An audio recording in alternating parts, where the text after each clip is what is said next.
자, 이번엔 슬래브 보도록 할게요. 슬래브는 기둥과 보와 보 사이에, 보가 여기까지라 그랬죠? 이만큼이 보예요.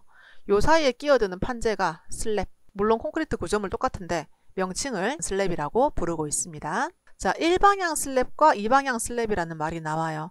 일방향 슬랩은 무슨 소리냐면 장변과 단변의 비가 2를 넘는 겁니다. 자, 이렇게 슬랩은 보통 한쪽으로 긴 형태를 많이 해요. 왜냐면 이게 보통 힘이라는 것은 요 짧은 쪽으로 많이 진행을 한다라고 하거든요. 그래서 요 차이를 많이 두면 이쪽이 확실히 단변이고 이쪽이 확실히 장변이네 라고 알 수가 있습니다. 그래서 장변을 LY라고 보고 단변을 LX. 그래서 만약에 이 단변의 폭이 3m라고 치고요.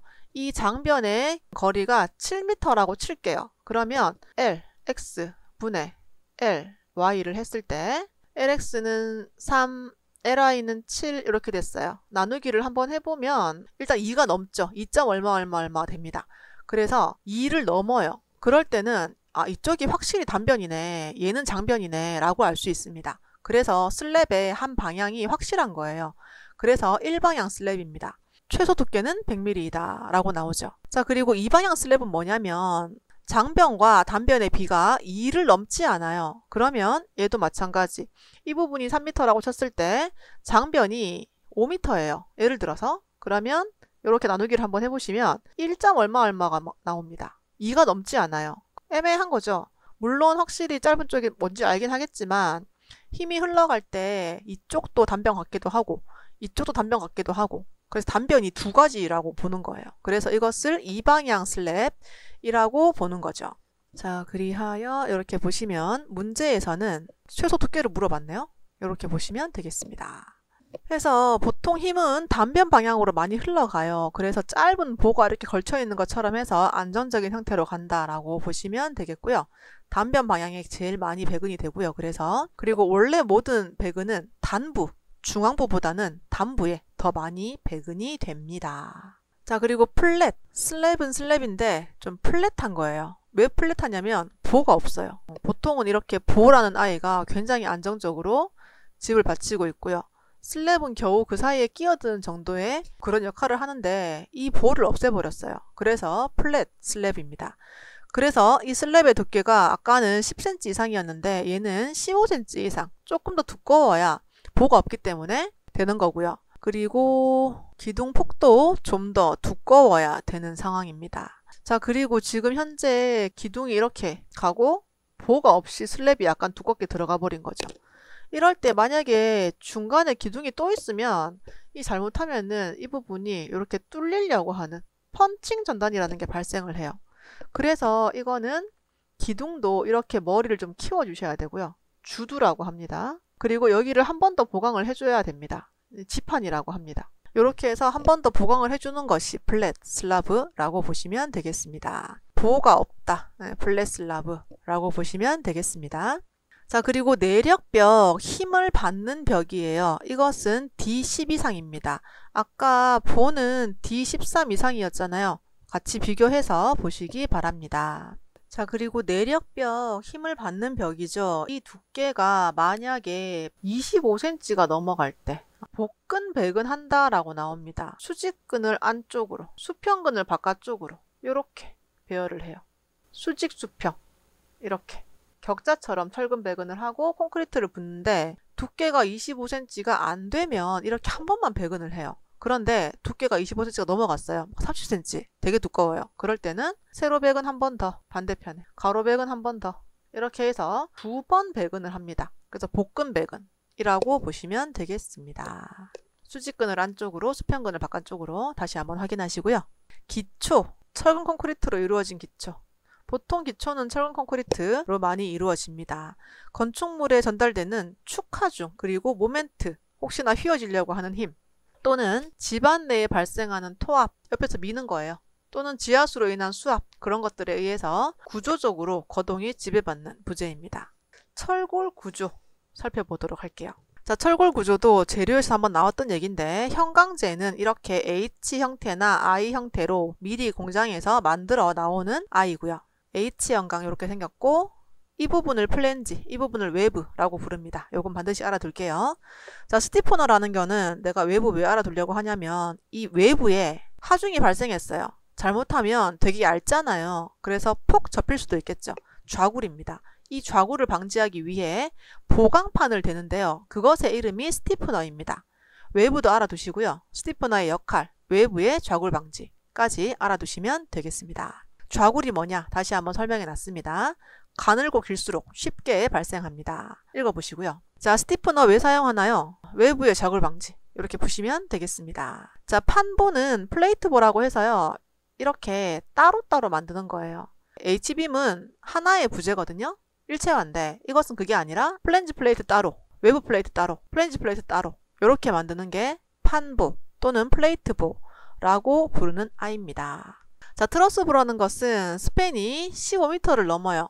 그리고 보의 춤이 1m를 넘어요. 이게 무슨 소리냐라고 한다면 기둥과 기둥 사이가 스팬이죠. 그 스팬은 보통 이 보의 높이와 영향이 좀 가요. 그래서 보의 높이는 이 스팬의 한 10분의 1에서 왔다 갔다 하잖아요. 그래서 만약에 15m의 스팬이면 이 보는 무려 사람 키만큼 나와야 돼요. 1.5m. 그럴 때 이걸 전부 다 꽉 차 있는 보로 H빔으로 만들기에는 너무나 돈도 많이 들고 힘들어요. 그래서 이렇게 플랜지 플레이트 하고 외부 플레이트를 일자로 한번 대시고요. 사선으로 한번 댑니다. 또 일자로 한번 대요. 사선으로 한번 대요. 그리고 여기를 비워두는 거예요. 이렇게 해도 이 사선 자체가 받치는 압축력에 굉장히 강하게 대응을 하거든요. 그래서 충분히 괜찮다라고 보는 겁니다. 자, 그리고 이렇게 받칠 때 이 부분을 잡아주는 철 부재가 있어요. 납작한 판. 요게 거세 플레이트입니다. 요것도 같이 알아두도록 하겠습니다. 자, 철골 구조의 트러스에 대해서 옳지 않은 것은 비교적 간사이라는 것은 다른 말로 스팬이 큰 구조물에 쓰는 것이 트러스보입니다. 왜냐하면 다 막아주기에는 비경제적이니까. 중간중간을 뚫어도 충분히 이 사선이 가지는 압축력에 대한 저항이 가능하다라고 보는 것이 트러스보입니다. 자, 데크플레이트 굉장히 중요한 부재인데요. 지금 철골조 보고 있는 겁니다. 콘크리트조 아니고요. 철골조 고층 건물의 바닥 철판입니다. 지금 우리가 보라는 걸 쓰잖아요. 기둥이 있고 보가 있고 슬랩이 있습니다. 일반적인 철근 콘크리트 구조는 이래요. 근데 철골조는 이게 아니라 이 보 대신에 H빔을 보로 쓸 겁니다. 자, 그러면 이렇게 H빔 이것을 보로 쓰는데요. 가벼운 기포 콘크리트를 채워 넣는 용도의 이제 바닥판이 하나 필요한 상황인데 H빔 위에다가 거푸집을 대고 콘크리트를 붓기에는 비경제적인 상황이라서 이렇게 철판으로 이루어진 요철이 있는 꼬불꼬불한 모양의 철판을 대고요. 이렇게 철근 배근을 해놨어요. 여기다가 바로 콘크리트를 부어요. 대신에 이 철판에다가는 이렇게 스터드 볼트라고 하는 볼트로 고정을 해줍니다. 그런 다음에 콘크리트를 붓는데 일반적인 RC조 같은 경우에는 이 거푸집을 떼냅니다. 근데 데크플레이트는 철판 자체가 거푸집이잖아요. 얘를 떼내지 않고 그냥 그대로 영구적으로 두는 방식, 조금 다른 방식이라고 보시면 되겠습니다. 스터드 볼트, 아까 그 연결하는 부재라는 거 다시 한번 봐두시고요. 철골 접합 방법 별표가 2개예요. 요거 자세히 좀 보도록 할게요. 자, 먼저 리벳 접합은 뭐냐면 그림 있죠? 여기 판재에 구멍을 뚫어요. 그런 다음에 800에서 1000도로 달군 금속 막대를 끼웁니다. 흐물흐물하겠죠? 이미 너무 뜨겁기 때문에. 이것을 머리를 땅 쳐요. 그러면 이 뚫린 부분에 쇠막대가 이렇게 퍼지는 상황이 됩니다. 절대 빠지지 않겠죠? 이렇게 박아주는 것이 리벳 접합. 볼트는 볼트와 너트를 끼우는 방식. 소규모 건축물에 많이 쓰입니다. 자, 비슷한 거긴 한데 고력 볼트 접합이에요. 이것은 볼트와 너트를 강하게 기계로 쬐는 거예요. 접합면에 완전히 마찰력으로 달라붙도록 하는 접합입니다. 장점, 접합부의 강성이 높아요. 다른 말로 피로 강도가 높아요. 우리 피로 강도 배운 적 있습니다. 이게 무슨 말이냐면 우리 볼트라는 것이 이렇게 있고요. 너트가 있어요. 끼우는 거죠. 돌려서 끼우는데 끼운 다음에 이렇게 압력을 한번 줘서 완전히 빠지지 않도록 만들어주는 건데요. 이 볼트라는 것은 툭툭툭툭 진동이 발생되면 슬슬슬슬 풀릴 수도 있습니다. 잘못하면은. 그것이 피로 강도예요. 순간적으로 탁 풀리는 게 아니라 아주 오랜 시간을 두고 천천히 진동에 의해서 슬슬슬 풀리는 건데 이것은 볼트에서는 느낄 수 있는 거지만 고력 볼트는 워낙에 강하게 쬐어나서 이게 아무리 피로 강도가 발생을 해도 풀리지 않는 아이라고 보시면 되겠습니다. 그리고 소음이 적고 작업이 쉽고 뭐에 비해서? 리벳에 비해서.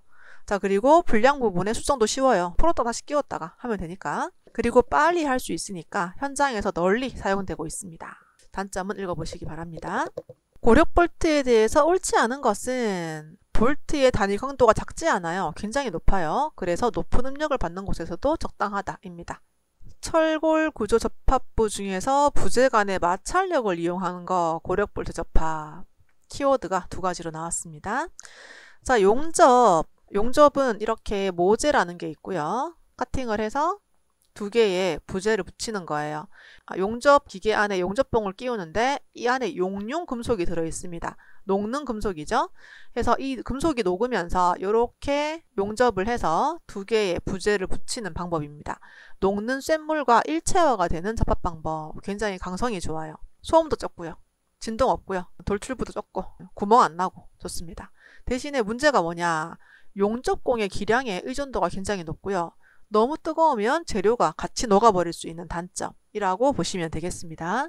자, 용접부의 검사 방법 볼게요. 먼저 표면 검사 방법은 자기분말 탕사법 그리고 침투 탕사법 어떤 건지 반드시 확인을 하시고요. 내부 결함 대표적으로 초음파 검사법 많이 쓰고 있는 검사법입니다. 자, 그리고 모살 용접 겹침 이음이나 T형 이음에서 이렇게 용접하는 것, 맞댐 용접 서로 맞대서 여기를 용접하는 것, 그리고 플러그 용접 한쪽 구멍 뚫어서 그 구멍에 용접을 하는 겁니다. 자, 이렇게 넓은 철판이 있을 때 구멍 뚫어서 그 구멍에 용접을 해서 이 밑에 있는 판이랑 붙이는 그런 과정. 그리고 슬롯 용접은 긴 홈을 뚫어서 구멍 아니고 길게 뚫어서 용접을 하는 방식이라고 합니다.